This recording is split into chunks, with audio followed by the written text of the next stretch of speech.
Olá a todos, sou o professor Pedro Henrique de Jesus. Esta videoaula será sobre automação, utilizando sistemas eletropneumáticos. Circuitos eletropneumáticos seria a combinação de circuitos pneumáticos mais circuitos elétricos. Bom, como foi visto na aula anterior, temos uma válvula. Essa válvula foi dito que pode ser acionada manualmente através de um botão, mecanicamente através de um rolete, ou mesmo acionado eletricamente, mecânica, manual ou eletricamente. Temos um retorno por mola nesse caso. Aqui temos a simbologia da mola. Para ser acionado eletricamente, essa solenoide, que é um retângulo com um risco na diagonal, ela está representada para esse desenho em corte. Como funciona a solenoide? A pressão nessa cor vermelha entra neste ponto da esquerda, sobe e trava nesse pino. Ele não consegue chegar no ponto 2, ele trava aqui. Temos uma mola pressionando esse pino. Para você abrir essa válvula, o acionamento é feito eletricamente. Como? Alimentando essa solenoide, que seria esta bobina em corte, alimentando com uma diferença de potencial elétrico, 5 volts, 12, 24 volts, dependendo da bobina. Essa bobina, ela sendo alimentada, ela produz uma corrente elétrica. Essa corrente elétrica produz um campo magnético.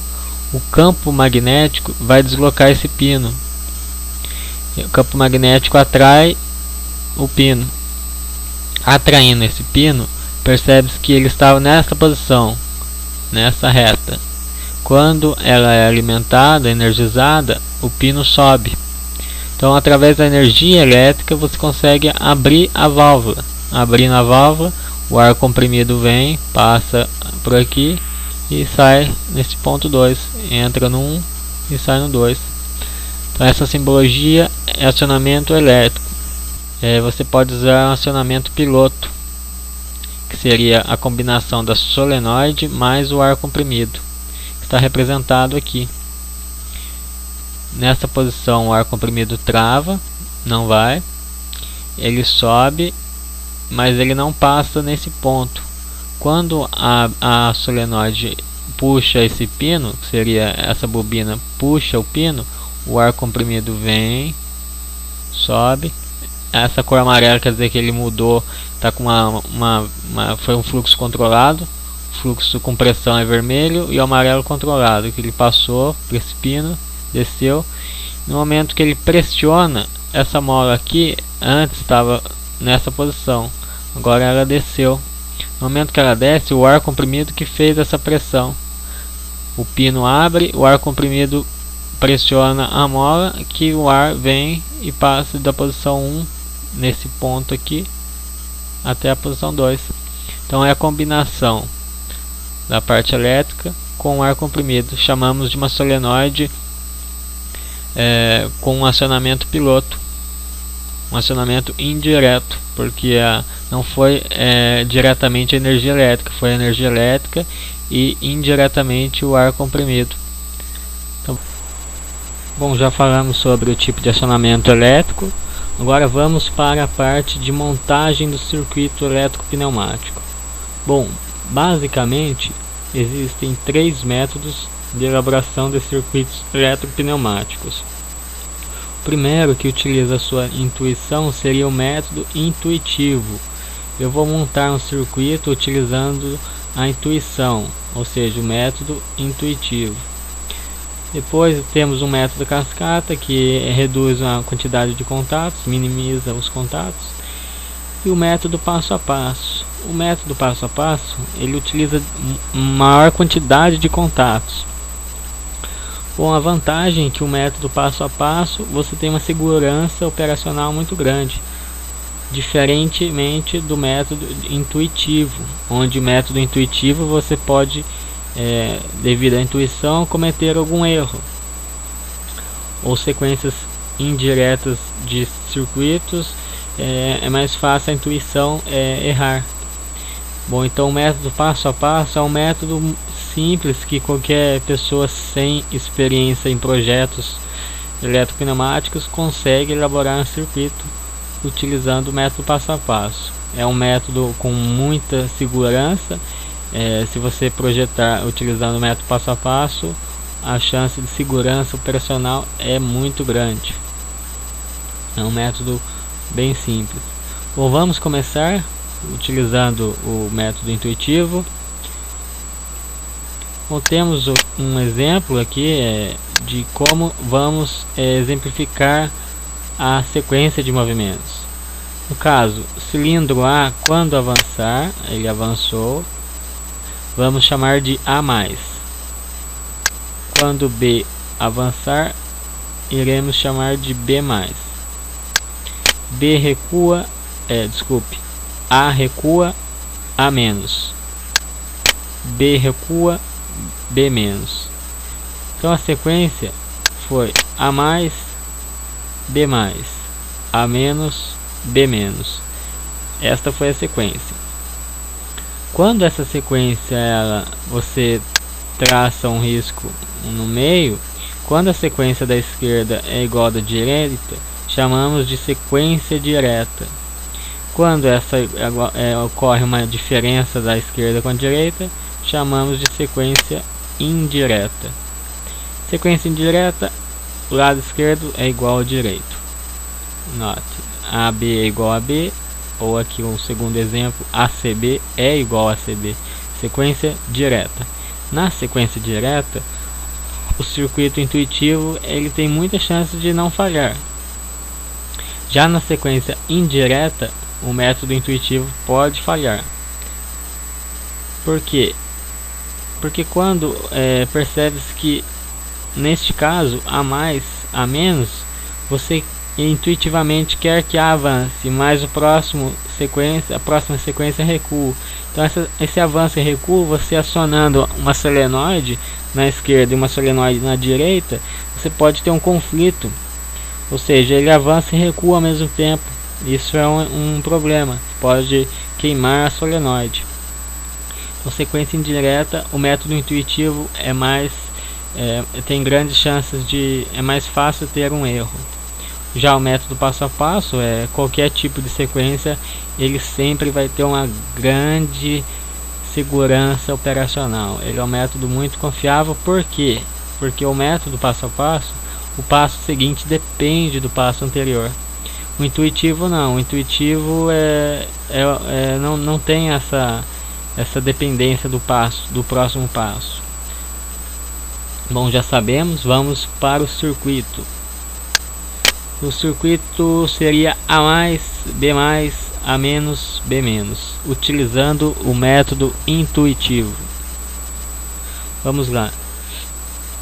Bom, sabemos que a solenoide, como foi mencionado o funcionamento de uma solenoide, quando o Y recebe 24 volts, o mais e o menos, quando eu fecho o botão B1, esse botão ele pode ser, por exemplo, esse tipo de botão,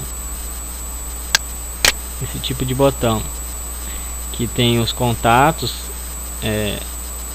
fechados e contatos abertos. Quando você aperta, você fecha os contatos que estavam abertos e abre os contatos fechados. Então esse tipo de botão é essa simbologia. Você fecha este contato e abre outro. No caso, esse é um contato simples, que seria um contato normalmente aberto, é um contato apenas. Quando eu fechar esse contato simples, eu vou alimentar Y1. Quando Y1 é energizado, ele troca essa posição da válvula, fazendo A avançar. Então seria a primeira sequência, A+. Vamos testar. Fechando B1, A avança. Note que eu preciso energizar Y2 para fazer o recuo. Vamos só copiar e demonstrar isto. Vou colocar um botão B2, seria o Y2. Para editar você pode clicar aqui. Bom, vou deixar o ímpar para o avanço e o par para o recuo. Com Y1 avança, Y2 recua, Y3 avança o B, Y4 recua o B. Vamos interligar.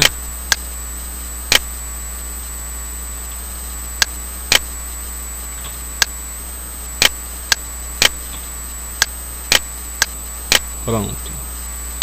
Teste B1 avança. Eu preciso desligar Y. Se Y ficasse ligado, ele não ia trocar a posição. Ia ter aquele conflito que eu mencionei atrás. Então eu preciso desligar o Y1 para ligar o Y2. Então Y1 avança, Y2 recua.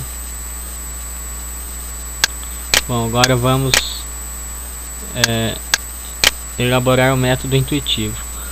Intuitivamente sabemos que o primeiro passo já foi feito, a primeira sequência, que seria o A+. Próxima sequência, quando o A avançar, eu preciso que B avance.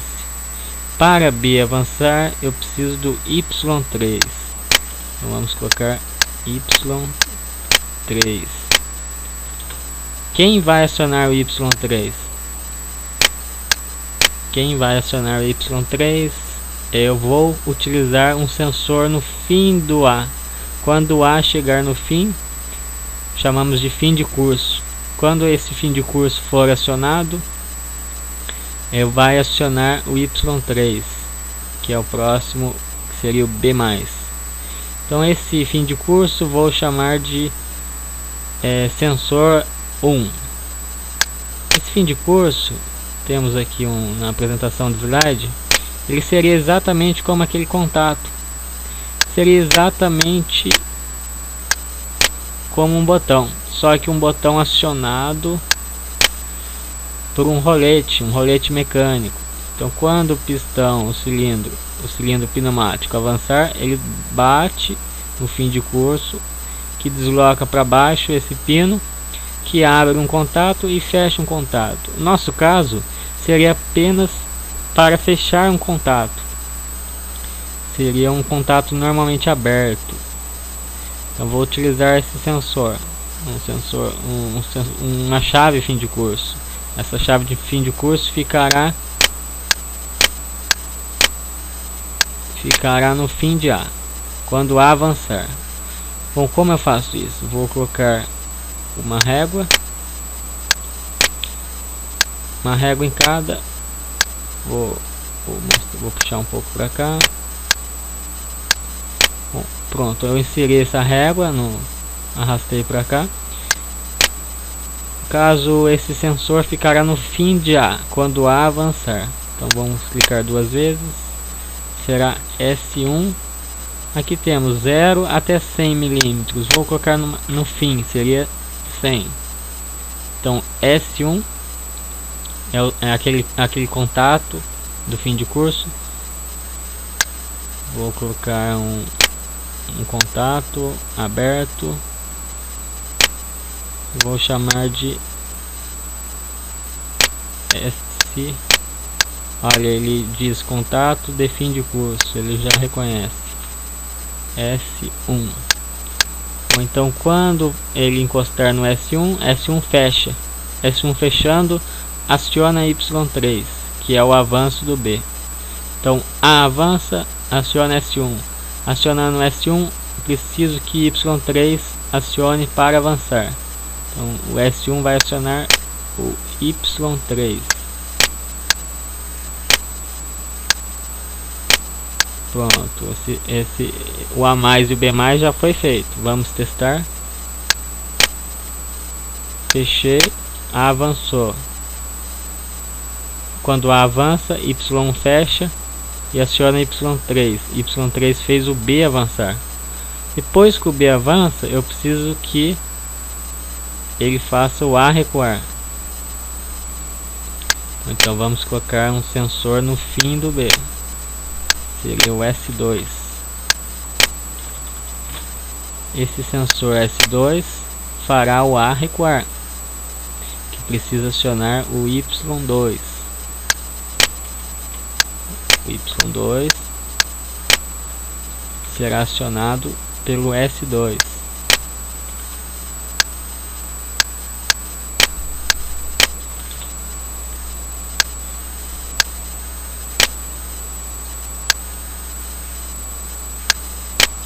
Pronto.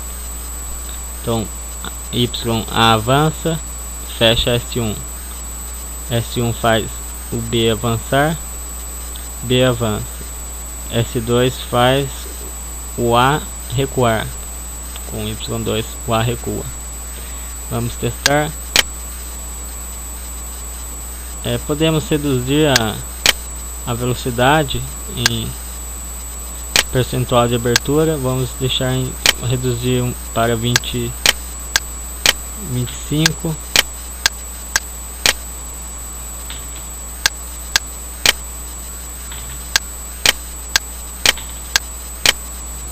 Vamos testar. Avança. Quando encostar no S1, Y3 fará B avançar. Fechou. Y3 trocou. B avança. Quando B avançar, bate no S2. S2 aciona Y2, que faz o A recuar. Quando o A recuar, falta o B recuar. Seria um sensor 3 que faria o B recuar. No caso, seria aqui o sensor.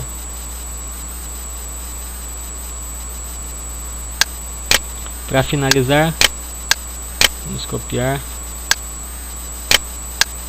o S3. Irá acionar o Y4, que é o B recuar, seria o último. B recuar Y4.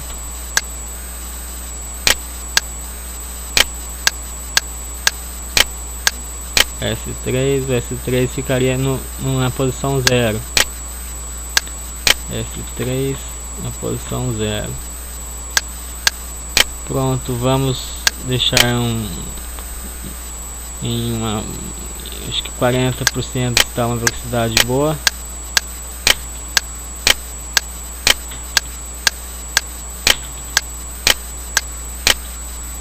Testando. A avança, B avança, A recua, B recua. Mais uma vez. A avança, S1. B avança, S2. A recua, S3. B recua. Eu vou deixar este circuito na nossa pasta do Dropbox, para quem quiser efetuar algumas alterações em outros circuitos. Todos os circuitos estarão disponíveis na pasta do Dropbox. Muito obrigado.